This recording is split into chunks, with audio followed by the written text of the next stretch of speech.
Hey, welcome to the Family Answer Man podcast. Today's episode is all about how to handle when adolescents discover explicit material online from a biblical worldview.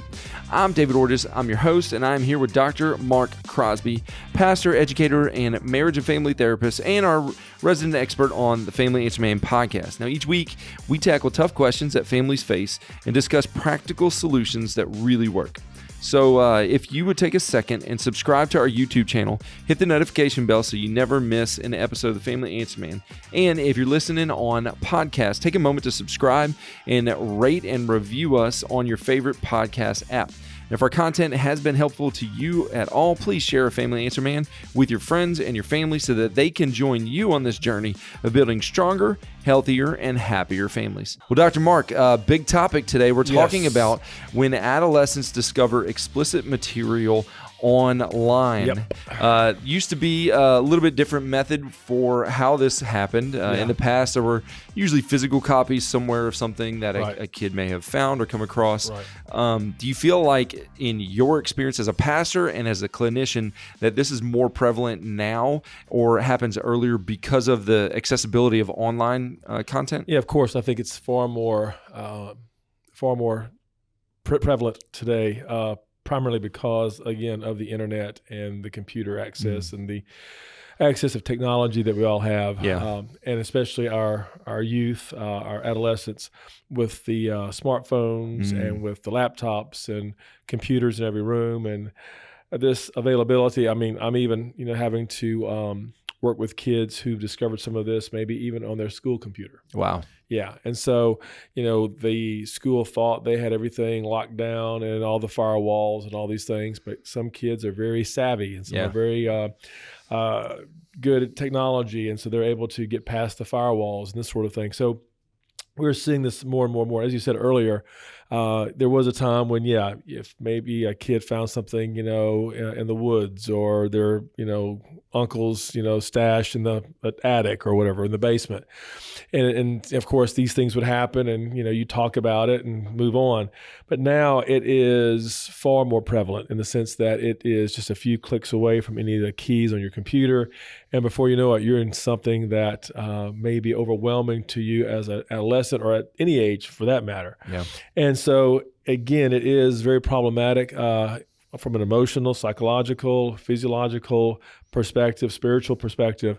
And it is very, very dangerous, far more dangerous than I think people realize. And we're going to unpack that some here in just a few moments. Well, it's good to know, and I think a good way to set the table for today's discussion, knowing that this is an issue that's it's pretty common to very prevalent, almost like you said, very prevalent, and then also that that it is maybe more dangerous than people may realize, which does lead to our question for the day on the Family Answer Man. If you'd like to get in touch with us, you can go to familyanswerman@liveoak.church. You can email us again, familyanswerman@liveoak.church. We would love to answer your questions.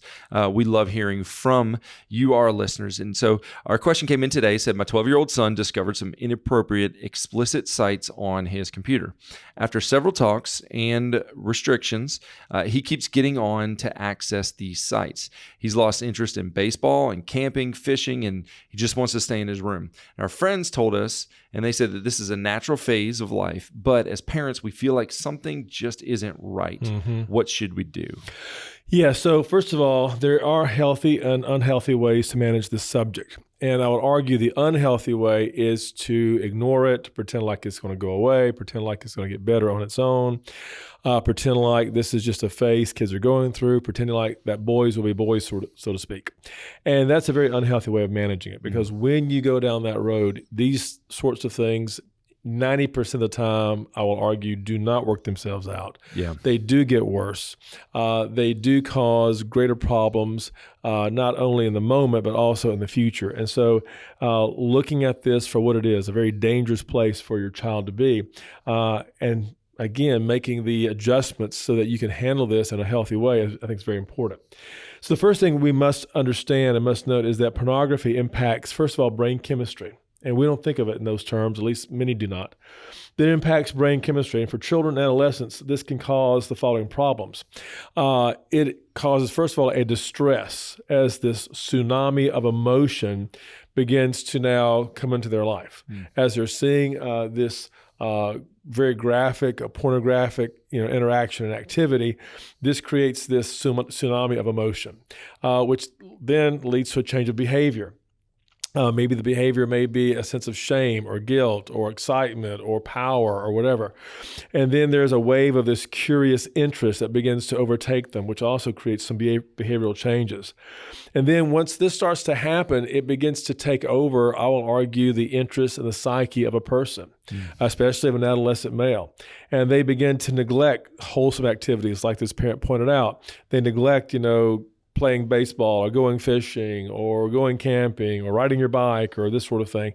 And then they begin to desire to withdraw to the isolation of their room with the perhaps intent of viewing and becoming more involved in the watching and viewing of pornography. And so it does take a toll on the life of a child.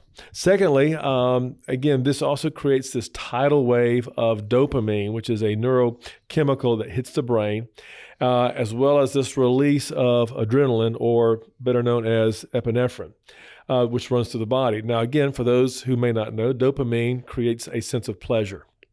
It is the pleasure-causing neurochemical, if you will, in the body, while adrenaline energizes the body. So you have this release of this hormone of adrenaline, and then this neurochemical of release in your brain, dopamine, and it's hitting your body at the exact same time while you're involved in this, and it has this amazing euphoric feeling, which again can be very, very addictive.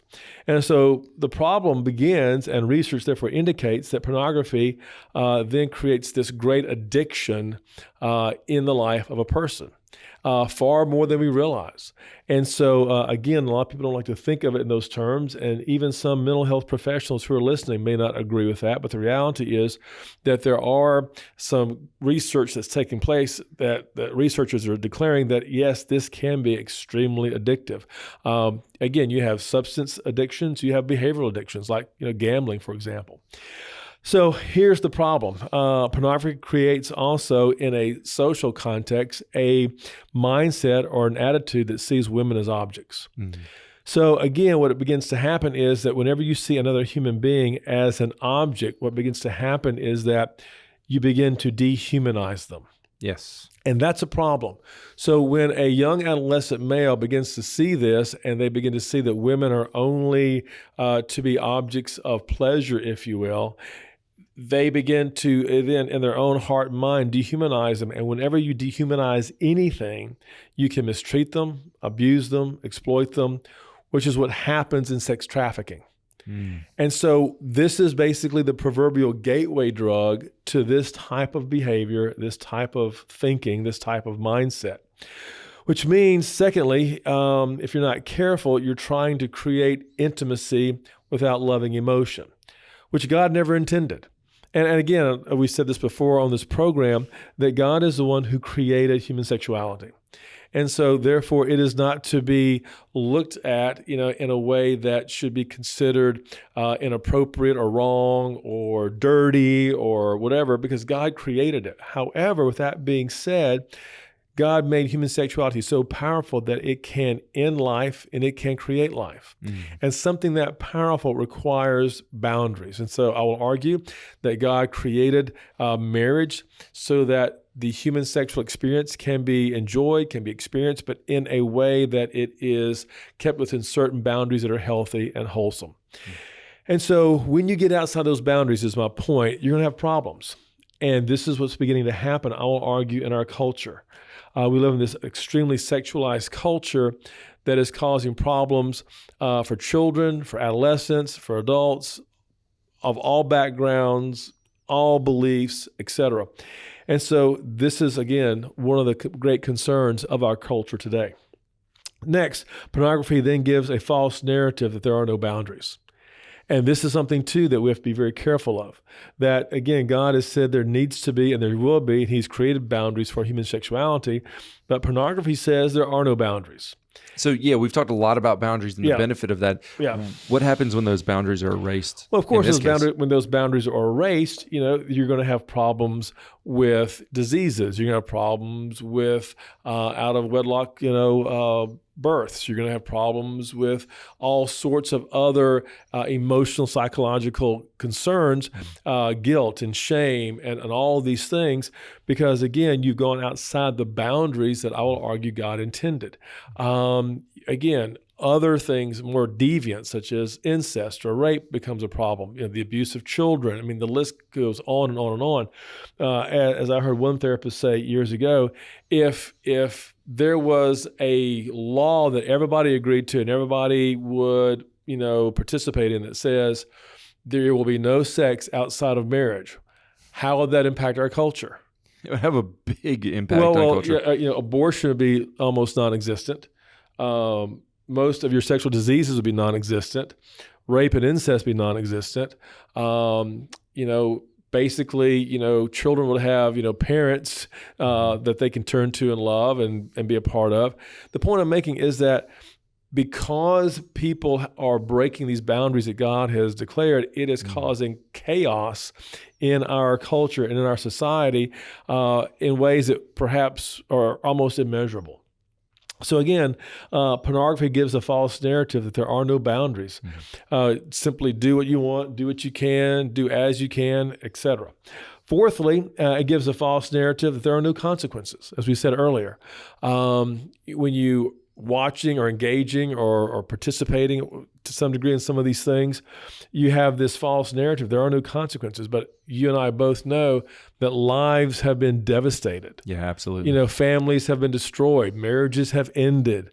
Children have been hurt and abused, exploited, trafficked, killed even over this sort of thing. And so again, we have no idea to the depth that this sort of thing causes in our culture and the lives of our children. Not to mention, again, the level of abuse and molestation that continues to occur, which leads to the next thing, that is some of these sites try to normalize this exploitation as healthy. Some of these sites try to say this is normal, this is how life is, this is what you should be thinking about, this is what you should be exposed to, which again creates this great addiction in the life of a person. As we said before, there are brain scans that will look at the brain of a crack addict and the brain of a person who has been involved in pornography for years, and their brains look almost the same. Which is absolutely crazy, but it's scientifically proven. Exactly. Well, what's happening is that, again, as this dopamine rush takes over your brain day after day after day, week after week, month after month, year after year, it begins to impact your brain. The difference is the chemical is within us instead of outside of us. Right. It's still substance abuse. It's just internal substance abuse. Exactly. So next, this addiction can lead to changes in behavior. So when a person is getting involved in this on an ongoing basis, when they're spending days and weeks and months and years in this, it does begin to change your behavior. For a lot of men, for example, for a lot of teenagers, they start acting out aggressively. They start saying things and doing things, maybe towards their girlfriend or towards their wife or their spouse even, that are very aggressive. Because again, in their mind, after years of this, they see women only as objects, either consciously or subconsciously. Then they begin to also act out inappropriately. They get involved in things because for years, their coping skill, whenever they felt depressed or down or hurting or upset or stressed out, their coping skills automatically would go to the porn site or to the strip club or to some activity along those lines, and then begin to act out inappropriately, which now, once you're married or have children, again, it causes now a ripple effect throughout the family. Right, based off of patterns of behavior that were established even before, like you said, sometimes marriage and children. Exactly. And so now it's not only you that's impacting, it's now impacting everyone that you're associated with. Thirdly, and this is where it becomes very dangerous, is that for many adolescents, they start mimicking or imitating this behavior, sometimes on younger children in their neighborhood, sometimes towards younger siblings, sometimes towards maybe young girls in their school, or unfortunately even in their student group or whatever. And so they begin to exploit and act out and mimic and imitate these behaviors in other settings. Again, I've dealt with several situations where an older brother would act out on a younger sister. Yeah. I've seen several situations where, the older cousin would act out on a younger cousin, and trying to, again, mimic some of these same behaviors, which also then creates guilt and shame and isolation, not only for the person, but also among family members. Yeah. When your son or daughter is involved in something like this and, you're discovered or your kids are discovered, it creates guilt and shame, in your life and in the life of your family.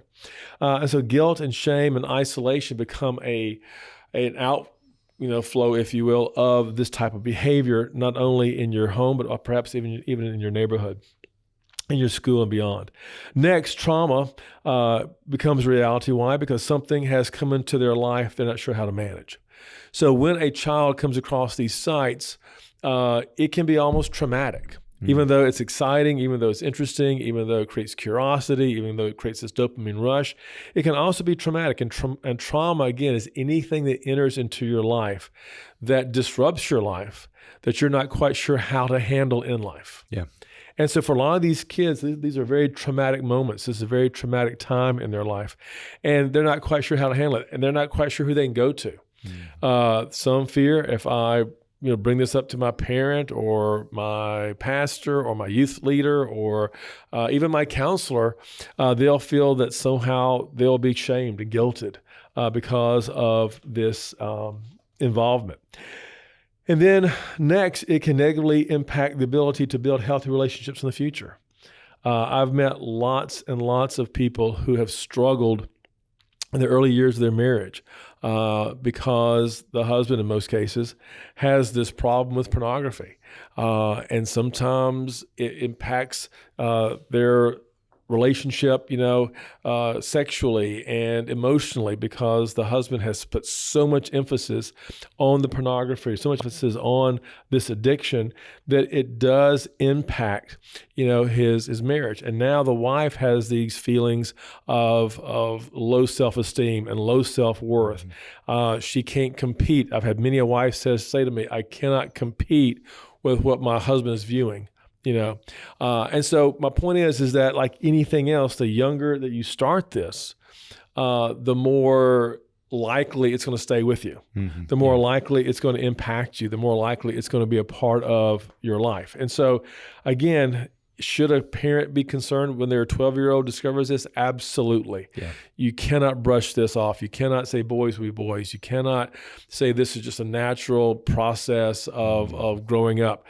This is as dangerous as if your child found fentanyl in some cases, because it's like this is destructive. Yeah. This could destroy the future of my child. And so, again, we need to be mindful of that. And that's why there is so much, I will argue, so much cultural division right now with the drag queen shows and with the books that are coming out for third graders. That's why there's just so many people that are at odds with one another, because the sexualization of our children is becoming, again, more and more of a reality. I will never forget, years ago, Dr. James Dobson interviewed Ted Bundy. And for our listening audience who are not quite sure who these two people are, there you go.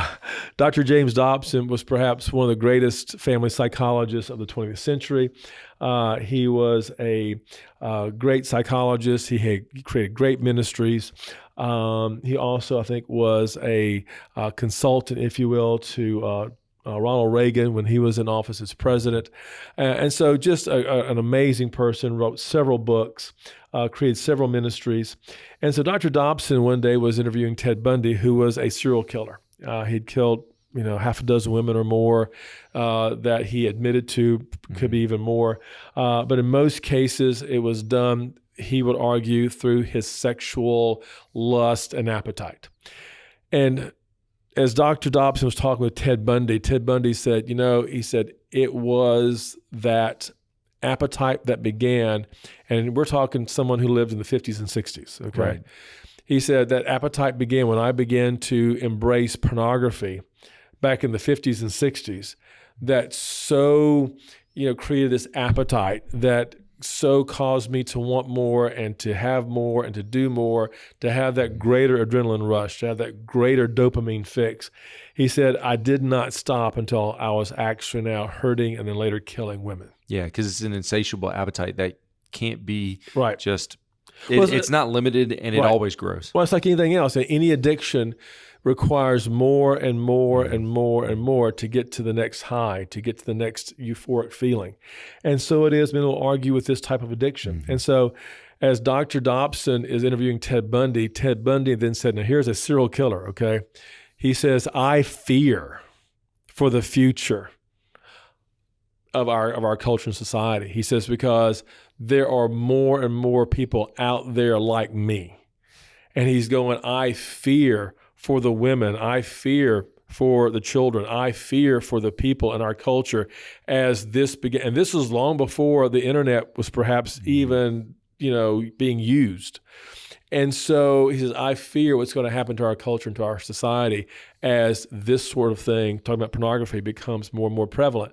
And so here is a person who's a serial killer who will say, this is what happened to me. This is how I got caught up in this. This is what I did.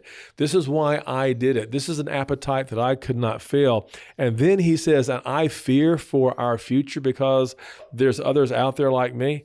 So again, I think he had this unique position, if you will, to see into his own life, to be self-aware as to what and how he became the person he became, and also to be aware of what this is going to do to others, in the future. And this is the future we're in now. So again, not only that, but pornography may lead to substance abuse. It may lead to depression, but most it may lead to a skewed understanding of human sexuality. Yeah. So here's the question people want to know. So what do we do about it? Right. Okay? Yes. What can we do if our child has done this? If we're involved in this? If my spouse is involved in this? If my teenager is getting caught up in it? What do we do? Like any addict, it must be seen for what it is. This is an addiction. This is something that, again, we must see as something that wants to take over our life, because that's what addiction does. An addiction will not stop until it takes over your life. So it must be seen not as just a momentary phase. Boys will be boys. This must be seen for what it is. This is an addiction. Yes. Yeah. Adolescence in puberty, that's the phase. Right. Pornography is not the phase. No, that's the addiction. Yes. Yeah. Number two, which means you must create some accountability. This person that's involved in this, whether they're 12 or 21 or 61, some accountability must be created. In other words, you must recognize each day I've got to be accountable to someone. Mm-hmm. Whether it be a counselor on Monday, a group on Tuesday, a small group Bible study on Wednesday, back to your counselor on Thursday, your pastor on Friday, your family on Saturday, and church on Sunday. In other words, there is some sort of accountability where you are having people pour their lives into you so that you're not struggling with the level of temptation, the level of appetite that is so great and so powerful in this situation. So number two, create some accountability. Number three, create healthier alternatives. Whenever we give up something that we're addicted to, if we don't replace it with something else, then we want to go back to the addiction. Mm-hmm. So again, if a person, enjoys, again, as we said before, if they enjoy golf or fishing or camping or, motorcycle riding, whatever it may be, but something that they can begin to do that's healthier and more wholesome, create healthier alternatives. Number four, create a mindful create a mindfulness of exposure. In other words, don't keep this in the dark. The more you keep this secret, the more you keep this in the dark, the more you pretend like this never happened, the more you pretend like this doesn't exist, the more it's going to grow. And that's the temptation. Yeah. The number one temptation. Right. Hide it, keep it hidden, don't let anybody find out. Right. And so, the reality is that the more light that can be shed on this, the chances are far greater that, again, you're going to be able to work through it. It's going to, if it stays in the darkness, it will stay there for a long time. But if the light exposes it, the chances are far greater that you'll be able to overcome it. Number 5, be able to have someone to talk with that won't create shame or guilt. In other words, again, therapy, counseling, coaching, whatever word you want to give it, is so powerful and so important. That way, a person can work through this addiction. They can work through some of the things that they've said or done because of this. Right. So it's not just the activity, but what this activity has done in my life that's caused me to hurt other people or to hurt myself or to give up goals and dreams or the potential that I had to be a better ball player or whatever it may be, a better musician, because I got so wrapped up in this. I quit practicing football. I quit going to piano lessons, whatever it may be. So again, having someone, a coach, a therapist, someone that can help you work through some of this. Again, someone may argue that this is art. And I've heard that argument. I had a therapist years ago, and we were talking back and forth, and this came up, and this person said, he said, 2 things come out of a chicken. One can be good for you, and one will be bad for you if consumed. He said that's how it is with pornography, versus basically the kind of human sexuality that God intended. So the point simply is this, is that do not deceive yourself that this is not a sense of art. This is a perversion of what God, I think, originally intended. Which again goes to the next thing, which means let God in.